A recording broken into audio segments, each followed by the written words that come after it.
Hello students, आज हम solve करने वाले हैं प्रैक्टिस सेट 6। तो देखिए यहाँ पे क्या लिखा हुआ है क्वेश्चन।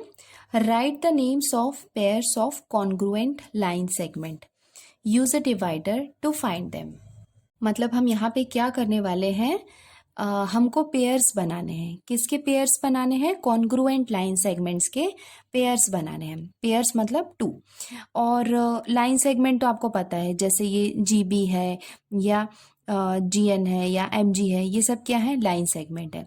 लेकिन ये कॉन्ग्रुएंट लाइन सेगमेंट क्या है? बहुत इजी है बच्चों। सबसे पहले आप समझ जाओ कि कॉन्ग्रुएंट का मतलब क्या होता है। तो कॉन्ग्रुएंट का मतलब बहुत ही इजी होता है, दैट इज इक्वल। तो कॉन्ग्रुएंट का मतलब होता है इक्वल। मतलब ऐसे दो लाइन सेगमेंट हमको चूज करने होंगे जो क्या होंगे?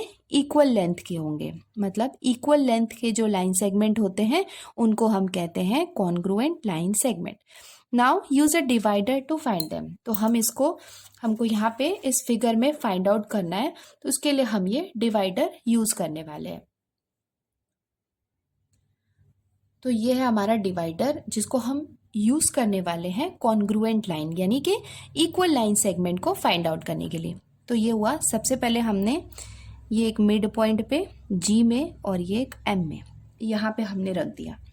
ठीक है, तो ये हमने इक्वल लेंथ लिया एम जी का। अभी हम क्या करने वाले हैं, ये डिवाइडर को हम ऐसे रोटेट करने वाले हैं। जैसे पहले हम पॉइंट एंड में लेके आते हैं।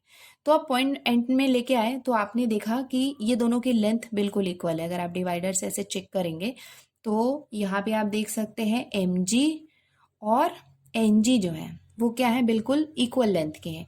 मतलब एम जी और एन जी हम बोल सकते हैं कि ये दोनों क्या है? कॉन्ग्रुएंट लाइन सेगमेंट है, क्योंकि इनकी लेंथ क्या है? सिमिलर है। तो सबसे पहले हम ये लिख लेते हैं।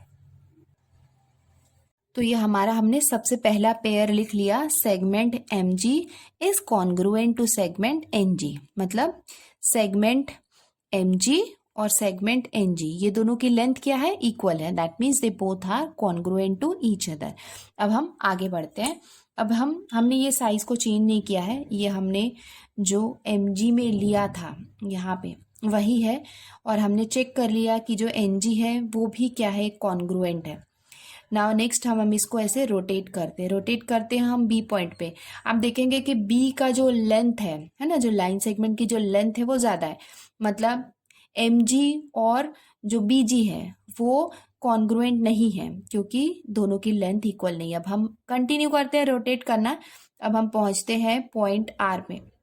जैसे ही आप पॉइंट आर में पहुंचेंगे तो आप देखेंगे कि इसकी मतलब एम जी और आर जी जो है इसकी भी लेंथ क्या है? दोनों की इक्वल है। अगर दोनों की लेंथ इक्वल है दैट मीन्स वो भी क्या हुआ? एक कॉन्ग्रुएंट लाइन सेगमेंट का पेयर हुआ। तो हमको हमारा सेकेंड कॉन्ग्रुएंट लाइन सेगमेंट भी मिल गया है। That is segment M G is congruent to segment R G, है ना। तो ये हम यहाँ पे लिख सकते हैं। तो नेक्स्ट बच्चों, हम कहाँ तक पहुंच गए थे? आरजी तक पहुंचे थे। अब हम इसको और रोटेट करते हैं सी पॉइंट में। आप देख सकते हैं कि सी पॉइंट की लेंथ जो है वो ज़्यादा है। तो हम इसको और कंटिन्यू करते हैं रोटेट करना।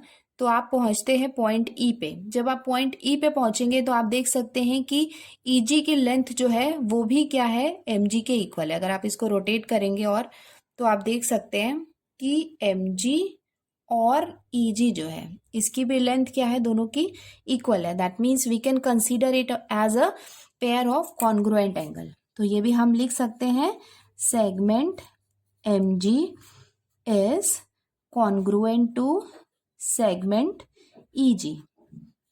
तो ये भी हम लिख सकते हैं कि ये भी क्या है? एक पेयर ऑफ कॉन्ग्रुएंट है। तो जब भी आप कॉन्ग्रुएंट लिखेंगे तो आपको सेग दैट इज सेगमेंट आपको लिखना होगा, और जो कॉन्ग्रुएंट का एक्चुअल साइन होता है वो आपको यहाँ पे लिखना होगा। तो बच्चों अभी आप इसको और आगे रोटेट करोगे, आप देखोगे कि जो डी जो है उसकी लाइन सेगमेंट थोड़ी कम है, मतलब वो नहीं होगा। अब हम वापस से पॉइंट एम में पहुंच गए। अभी हम इसमें आप देख के बता सकते हैं क्या कि और कौन से हैं जो कॉन्ग्रुएंट लाइन सेगमेंट हो सकते हैं? मतलब ये और ये तो हमने लिख लिया। अब हमारे कितने लाइन सेगमेंट बाकी हैं? ये डी है। आप देख सकते हैं कि डी के लिए कोई भी यहाँ पे हमको नहीं दिख रहा है, बट हाँ जो बीजी है और सीजी जो है वो ऐसा लग रहा है कि कॉन्ग्रुएंट हो सकते हैं, तो वो हम चेक कर सकते हैं। तो हमने क्या रखा, बीजी में रखा, हमने इसका लाइन सेगमेंट लिया बीजी का और उसको हमने ऐसे रोटेट करते हुए हम पहुंच गए पॉइंट सी में। आप देख सकते हैं कि सी जी और बीजी दोनों की लेंथ क्या है, इक्वल है। आप देख सकते हैं दोनों इक्वल लेंथ के हैं, मतलब ये भी क्या हुआ, एक pair of congruent line segment हुए। तो हम लिख सकते हैं segment BG is congruent to segment CG. तो ये हमने लिख लिया और ये हो गया हमारा आंसर। अब हम आते हैं हमारे क्वेश्चन नंबर 2 में। तो क्वेश्चन नंबर 2 क्या है, ऑन द लाइन बिलो। तो यहाँ पे हमको एक लाइन दिख रही है, the distance between any two adjoining points shown on it is equal. मतलब ये जो हमको एडजॉइनिंग मतलब जो पॉइंट्स दिख रहे हैं उनकी जो लेंथ है वो क्या है, सबकी इक्वल है। Now fill in the blanks. तो हमको क्या करना है, कुछ फिल इन द ब्लैंक्स दिए हुए हैं, ये हमको सॉल्व करना है। नाउ पहले आप देख सकते हैं सेगमेंट ए बी। तो ये है हमारा सेगमेंट ए बी।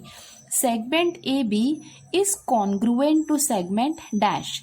मतलब सेगमेंट ए और बी जो है इसके लेंथ के इक्वल लेंथ वाला और कौन सा होगा। आपको क्वेश्चन में मेंशन है कि जो जितने भी डिस्टेंस है ना, वो क्या है, सब इक्वल है। आप देख सकते हैं कि सबके लेंथ इक्वल है।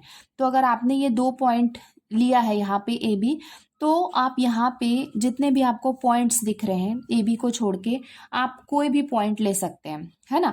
जैसे आप ये डब्ल्यू ए ले सकते हैं, एक्स डब्ल्यू ले सकते हैं, वाई एक्स ले सकते हैं, या फिर आप पी जेड ले सकते हैं, कोई भी पॉइंट ले सकते हैं, क्योंकि डब्ल्यू ए ले लेते हैं। तो मतलब तो यहाँ पे आंसर हो जाएगा डब्ल्यू ए, क्योंकि आप देख सकते हैं कि डब्ल्यू ए और ए बी दोनों की लेंथ इक्वल है। और इट्स नॉट कंपलसरी कि डब्ल्यू ए, आप कोई और आंसर भी ले सकते हैं। मतलब इसके जो आंसर्स होंगे वो मल्टीपल आंसर्स होंगे, क्योंकि हमको जितनी लेंथ दी हुई है उतने ही लेंथ के दूसरे पॉइंट हमको ढूंढने हैं। नाउ सेगमेंट ए पी, आप देख सकते हैं सेगमेंट ए और ये है सेगमेंट पी। तो उसके बीच में कितने पॉइंट आ रहे हैं, 1 2 3 4 पॉइंट्स आ रहे हैं। तो आपको 2 ऐसे पॉइंट लेने हैं जिनके बीच में 4 पॉइंट आए। लाइक फॉर एग्जाम्पल हम लेते हैं वाई सी, है ना। वाई सी लिया तो आप देख सकते हैं इनके बीच में 1 2 3 4 पॉइंट्स आ रहे हैं।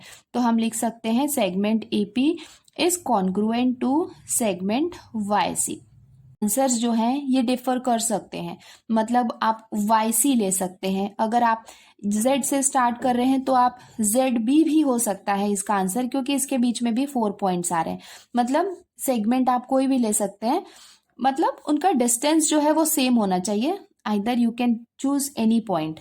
नाउ सेगमेंट ए सी, देखो सेगमेंट ए और सी के बीच में कितने पॉइंट है, 1 पॉइंट है। तो आप कोई भी पॉइंट ले सकते हैं जिनके बीच में 1 पॉइंट आए। फॉर एग्जाम्पल मैंने लिया पी वाई, तो पी वाई के बीच में आप देख सकते हैं एक ही पॉइंट है। तो मैं लिखती हूं सेगमेंट पी वाई। आप पी वाई ले सकते हो या आई डब्ल्यू ले सकते हो या डब्ल्यू बी भी ले सकते हो, कोई भी आंसर ले सकते हो। नाउ यहाँ पे हमको क्या दिया हुआ है क्वेश्चन नंबर 4 में, बी वाई। तो बी वाई कहाँ पे है, ये है बी और ये है वाई। तो उसके बीच में कितने पॉइंट है, 1 2 3 पॉइंट है। तो आप कोई भी ऐसा ले सकते हैं जिनके बीच में कितने हो, 3 पॉइंट्स हो। तो बी और वाई के बीच में 3 पॉइंट है। तो ऐसे कोई भी हम पॉइंट ले सकते हैं। लाइक आप पी डब्ल्यू ले सकते हैं, उनके बीच में 3 पॉइंट्स है। या फिर आप एक्स सी ले सकते हैं, इसके बीच में भी 3 पॉइंट है। तो ये हम लिख लेते हैं एक्स सी के बीच में आप देख सकते हैं 3 पॉइंट्स है। नेक्स्ट क्वेश्चन है सेगमेंट वाई क्यू। सो वाई और क्यू के बीच में कितने पॉइंट्स है, 2 पॉइंट्स है। तो हम ले लेते हैं वाई ए, ये हमने ले लिया यहाँ पे वाई ए, क्योंकि वाई और ए के बीच में भी हमको 2 पॉइंट्स मिल रहे हैं और आप देख सकते हैं कि वाई क्यू के बीच में भी 2 पॉइंट्स है, और आप और भी कोई पॉइंट ले सकते हैं, लाइक आप डब्ल्यू सी भी ले सकते हैं, उनके बीच में 2 पॉइंट्स है। सो नेक्स्ट क्वेश्चन हो गया बी डब्ल्यू। तो कहाँ पे है बी, ये है बी और ये है डब्ल्यू, इसके बीच में 1 पॉइंट है। तो आप कोई भी पॉइंट ऐसे ले सकते हैं जिनके बीच में 1 पॉइंट है। तो फॉर एग्जाम्पल मैंने ले लिया जेड एक्स, तो जेड एक्स के बीच में आप देख सकते हैं 1 पॉइंट है। तो मैं यहाँ पे लिख लेती हूँ सेगमेंट जेड एक्स, या फिर आप और भी कोई पॉइंट ले सकते हैं, आप ले सकते हैं एक्स ए भी ले सकते हैं, या फिर ए सी भी आप ले सकते हैं, उनके बीच में 1 पॉइंट है। मतलब कॉन्ग्रुएंट का मतलब है कि लेंथ जो है वो इक्वल होनी चाहिए, और ये आंसर्स जो हैं वो डिफर हो सकते हैं, बट आपको ये ध्यान रखना है क्योंकि इसमें लेफ्ट और राइट जो है वो मैटर नहीं करता है, बस लेंथ मैटर करता है। आपको ये बात ध्यान रखनी है कि कॉन्ग्रुएंट का मतलब होता है इक्वल लेंथ, तो इक्वल लेंथ का आप कोई भी 2 पॉइंट्स चूज कर सकते हैं। तो ये हो जाएगा आपका आंसर।